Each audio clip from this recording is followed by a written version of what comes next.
Hi, I'm Jaycee. And I'm Kristen. And this is Cooking with Cocktails. So what that is basically, if you saw our last show, is we're going to cook and we're going to have cocktails while we do it.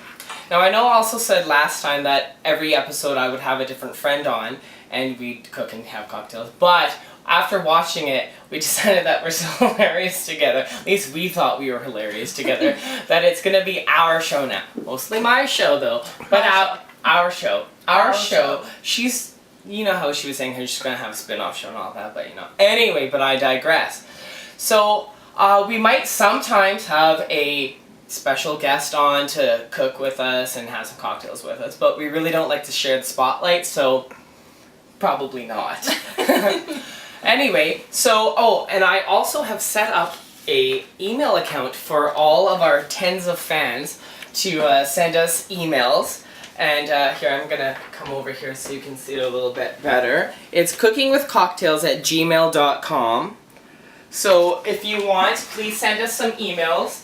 And but only say nice things to us because only good emails. Because we're really sensitive and we will cry. So please don't say anything mean because it will just destroy us. So anyway, so this time we decided we're gonna kick it Mexican style, and we're going to be making chicken fajitas, the best chicken fajitas you've ever had in your whole life, guacamole, and Mexican style corn on the cob. And then. Sorry. And then for our cocktail this time, we discussed we were gonna have margaritas, but margarita glasses are the only cocktail glasses, shockingly enough, that I don't own, and we also decided that it would just be too much to drink tequila because we can't really plaster it in. That wouldn't be pretty. It might be fun for you guys to watch, but probably not so much for us to watch tomorrow morning. So, I guess that's all there is. So let's get started. Well, our cocktail. So our cocktail let's get started by having our. Oh yeah. So instead of margaritas, we're going to be having Coronas because that's Mexican enough for us. So now let's get started, shall we? And what's a Corona without a lime? You're a lime? Kristen cut the limes a little bit too big and... Ugh, he's always complaining. No, I am not complaining. And being mean. And you guys will notice a pattern here. Do I need to pinch you again? I need to... Did you not learn from last time? Yes, now the trick, you have to do this with the Corona to get the lime to the... There we go. I did it too fast. There we go. There we go. A little bit of That's trauma for you. For.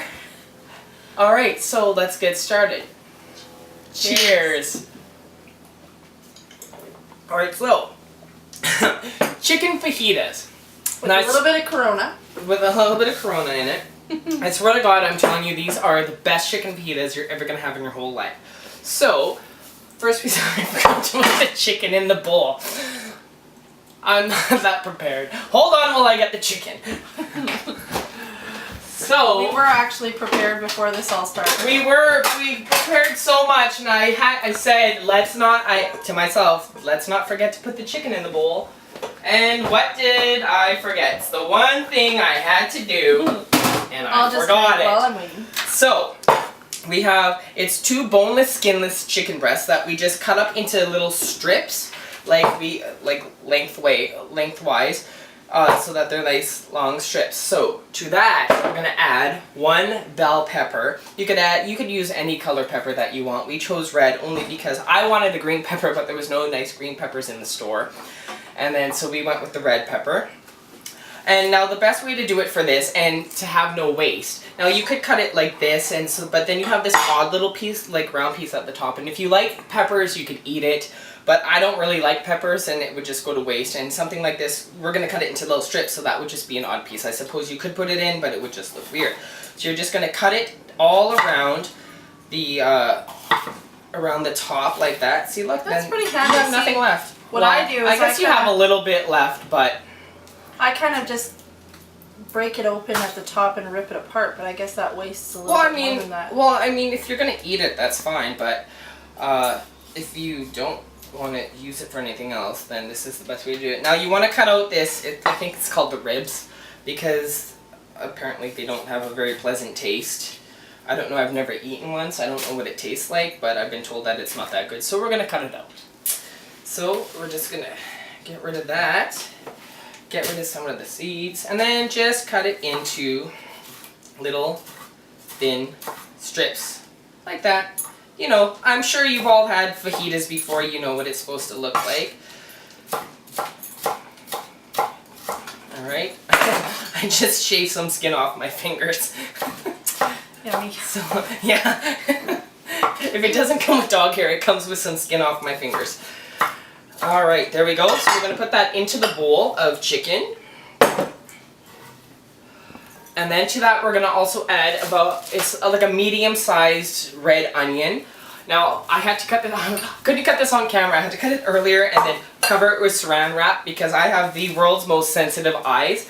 And I cried for about 10 minutes after cutting these, so it's kind of like toxic waste to me. So I have to take it off and put it in there really quick before I start to tear up. Even after I cut the onion and just have the juice from the I can feel it. The juice from the board will make my eyes water.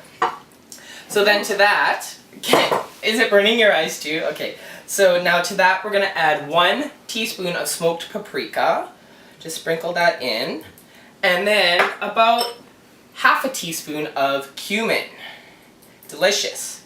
A little bit of salt and pepper. Some salt, kosher salt, which I still don't know why it's called kosher. Some black pepper. And just the juice of 1 lime. That was a struggle. I was going to say, it sounded like that was a lot of work. Wow. There we go. So, and that's all there is to it. Like, and seriously, it's such simple ingredients. There's so few of them in there, but it's gonna be like the best ever. If you want to start preheating that pan.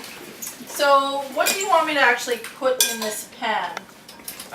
Just some olive oil here. Just olive oil? Okay. Just a little bit. Just a little bit. Oh, I forgot. And you should add a little bit of olive oil to this as well. Just a bit. There we go. So just add some to the pan and start preheating it. We're going to stir that up, make sure all the spices and everything are all mixed in. There we go. So I'm going to pass this over to Kristen, and she's going to cook that once the pan's heated. I'll give you some tongs. Thank you. And in the meantime, while she's doing, can you see me? Okay, I'm interesting now. So in the meantime, while she's doing that, I'm going to make guacamole. So this is my most favoriteest guacamole recipe ever. It is so delicious.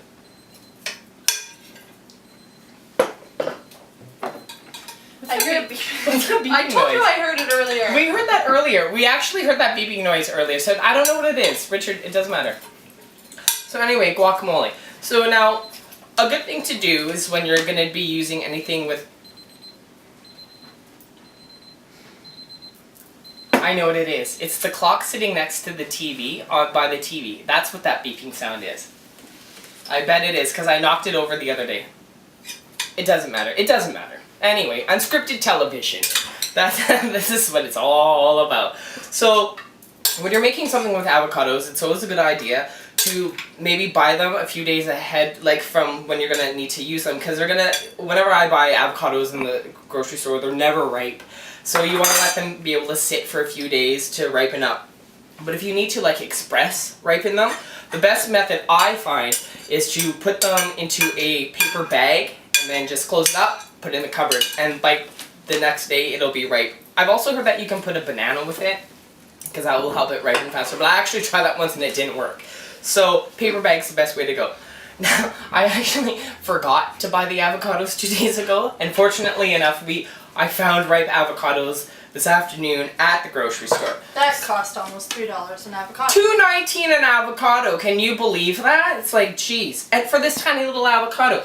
Every time I go to South Africa, I love the avocados there because they're literally this big. I'm not even joking. They're this big. And they're like 50 cents. Wow.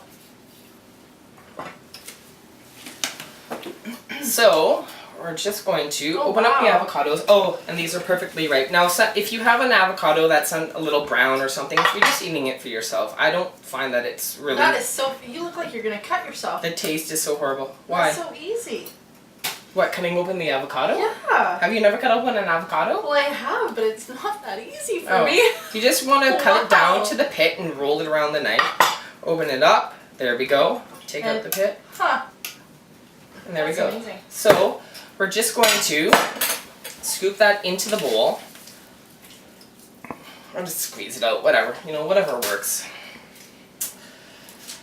There we go. Yeah, these are really nice ripe avocados. If they're too hard, you're not going to be able to mash them up. And if they're too soft, then, like I said, they're like usually brown and stuff. But if you're just eating it for yourself, it doesn't matter. Well, to me, it doesn't matter anyway. There we go. Alright, so, and then we're just going to take a potato masher and mash those up. Left a little bit of the avocado peel on there. That's okay. Oh, we're getting some sizzle now. Oh, there we go. So, Yeah. so now those fajitas are cooking. So, I'm just gonna mash this up. Now, if you like it chunky, like you can make either like chunky avocado, or you can like really go for it and like really mash it up well and have it really nice. Oh, okay, there's more piece of the shell in there. That's okay. There we go. So that's mashed up enough for me. So now to this, we're going to add, it's about, I'd say, half a cup of just chopped up tomatoes. I had some leftover cherry tomatoes sitting around the house that I was scared that were going to go bad. So I'm just going to use those. You could use any kind of tomato, really. And then some, oops, I forgot to take the plastic off this. See, I didn't prepare for these things. Some chopped up jalapeno, or as I like to call it, jalapenos. You could use fresh or you could use pickled. I really like the pickled ones, but Kristen wanted to use the fresh ones, so we went with what she wanted to use. Again, like I've said before, as much or as little as you want. So I'm going to add about... But just like a side note, so when I chopped them up, I actually took all of the seeds, most of the seeds out, so which took a lot of the heat out. Yeah. So using a lot of them isn't going to be that big of a deal. It's not going to be as spicy as it could be. Yeah, like the pickled ones are really spicy. And, but, oh, I do have a tip for you if you're gonna, she didn't want me to say this, but if you're cutting jalapenos, because this is